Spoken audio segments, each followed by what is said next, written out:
Attorney General Jeff Sessions threatening to take away federal funding from those cities who choose to be a sanctuary city for criminal illegals. Failure to remedy violations could result in withholding grants, termination of grants. I strongly urge our nation's states and cities and counties to consider carefully the harm they are doing to their citizens by refusing to enforce our immigration laws and to rethink these policies. Now, big city mayors like Rahm Emanuel and Bill de Blasio here in New York are firing back, vowing to press on and shield illegals. Joining me now is Mary Ann Mendoza, the mother of Sergeant Brandon Mendoza, who was killed by an illegal immigrant. Good morning, Mrs. Mendoza. Thank you for being with us. Good morning. Thank you. You're welcome. All right, so we've had you on, and we know your story, but there are some people that might be joining us for the very first time and don't know what happened to your son. Will you tell us? On May 12, 2014, he was on his way home from duty and was hit head-on by an illegal immigrant in this country who had been shown leniency and released back out onto our streets. And he was 3 times the legal limit drunk, high on meth, and had driven over 35 miles the wrong way on 4 different freeways in Phoenix before slamming head-on into my son. Wow. So what do you say to people like Senator Chuck Schumer, who says that he's going to shield illegal immigrants and won't even use the word illegal?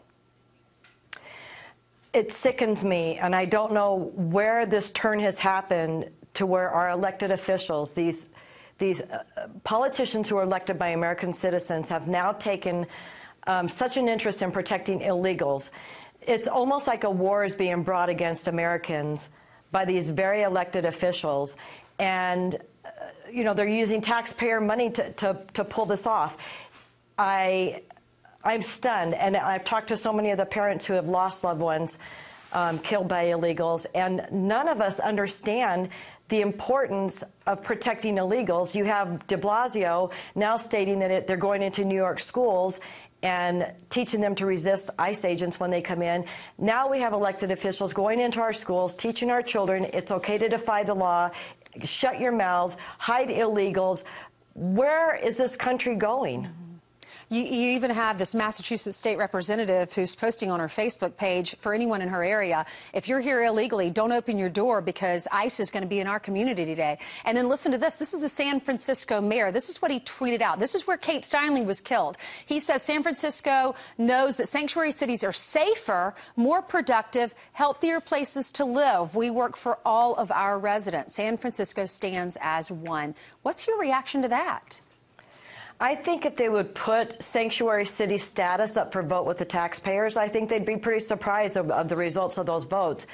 And you know, this is not only a slap in American faces, but it's a slap in legal immigrants. And they are starting to speak out now because they're tired of being grouped in with these politicians who are talking about our immigrants. These are illegal aliens who have invaded our country, and illegal alien equals criminal. So don't keep calling them immigrants in our immigrant communities, because that isn't what they are. And once you've committed a crime, you've killed an American citizen. There are 18 to 25 Americans killed a day in our country by illegals. There are hundreds more affected by illegal crime. There's a rape epidemic going on in North Carolina on children by illegals. And if the news stations would take the time to bring forward all of these crimes committed by illegals on a daily basis, it would probably take up the first 5 to 10 minutes of local news stations. Maybe that's why Fox is #1, as Steve was just saying, because we're telling your story. We're giving you a chance to talk about those statistics. You're right, the mainstream media is not talking about it at all. Why is that? Because they want to keep the issue of police brutality, racist, hate crimes, all of this stuff, that's the stuff they want to keep in the forefront to keep this country in an uproar.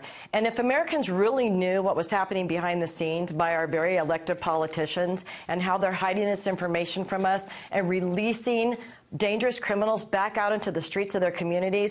This is why I support Trump. We have to defund sanctuary cities, we have to secure our border, and we have to start releasing these statistics to let people know the jurisdictions that are releasing these dangerous criminals back out to live among us. Mary Ann Mendoza, thank you so much.